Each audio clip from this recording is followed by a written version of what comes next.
Anyone hear me okay? Alright, how's it going? Alright, so good evening everyone.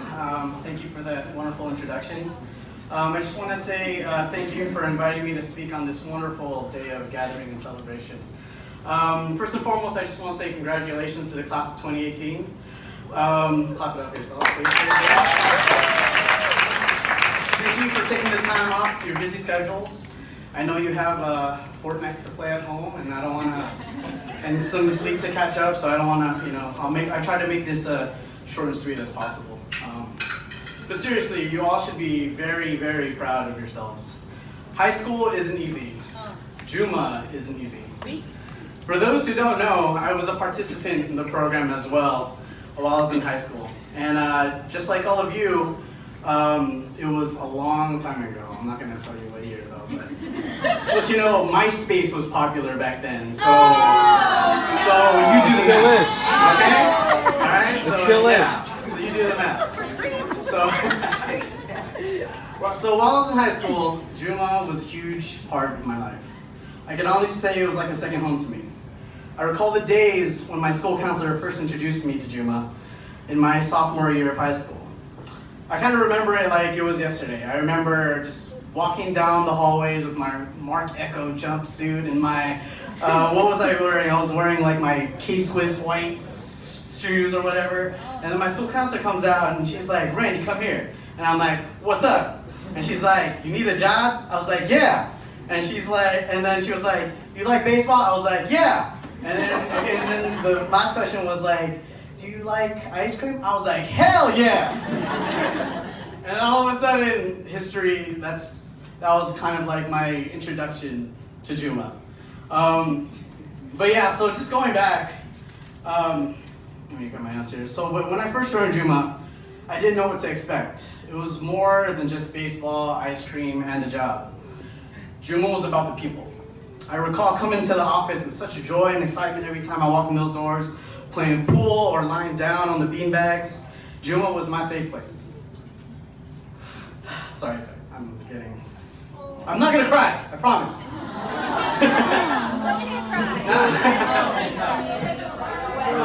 That's later on. Not only was it a space for me to chill and hang out, for a space to meet friends, but to meet other people from different schools, such as Alvin here. Yes, Alvin too. All right. But what made Juma was the dedicated staff to our youth.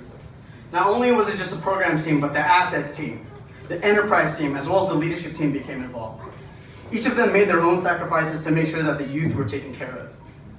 I was very fortunate to have meaningful relationships with many Juma staff at the time. Whether it was talking to Gabe Mello, who was in assets, talking to me about financial aid while eating at his favorite burrito spot during lunchtime. Or Damon Packwood, who helped me fundraise money to go to Nicaragua for the summer, while also telling me to stop sagging my pants. Or even the ballpark managers, David and Ayana, who always told me to scoop ice cream with my arm and not my wrist. And not to mention my lovely YDC, Laura Clayman, who was always there to listen to me about my personal problems, and boy, was there a lot. But I always revert back on the saying that it takes a village to raise a child, and that was what Juma did for me.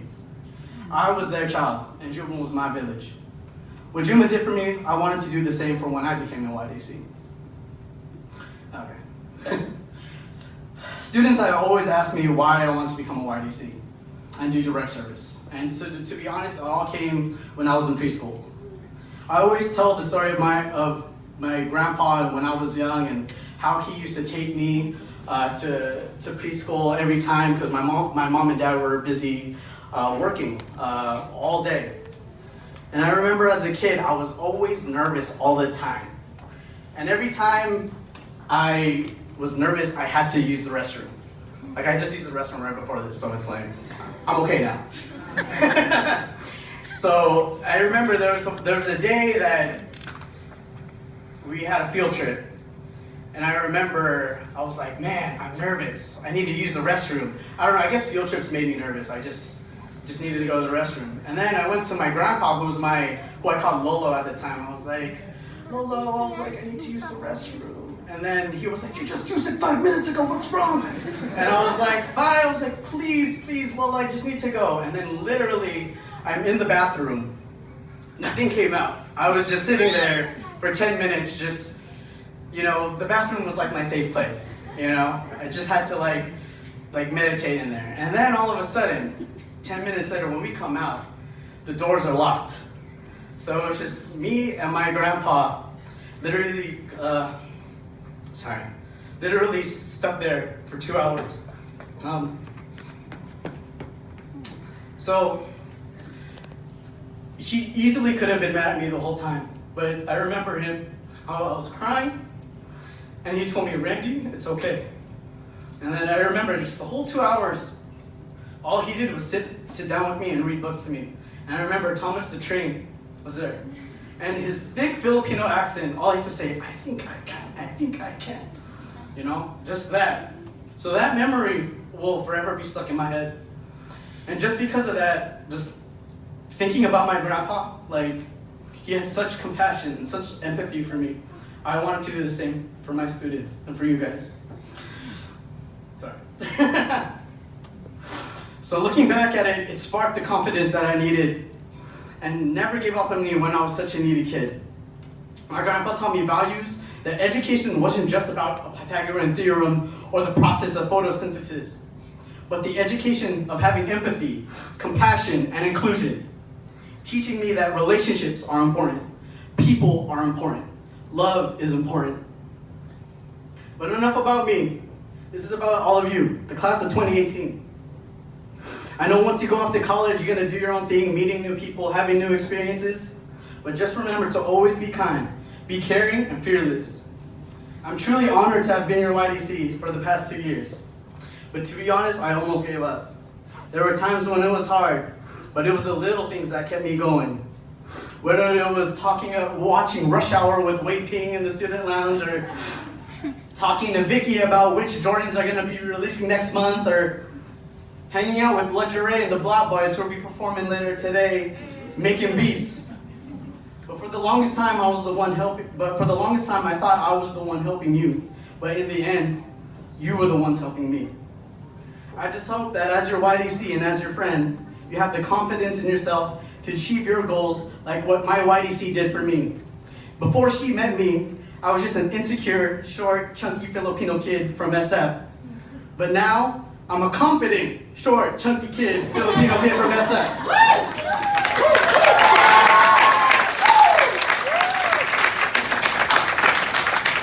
To quote the great Walt Disney, I just had to, sorry. The more you like yourself, the less you are like anyone else, which makes you unique.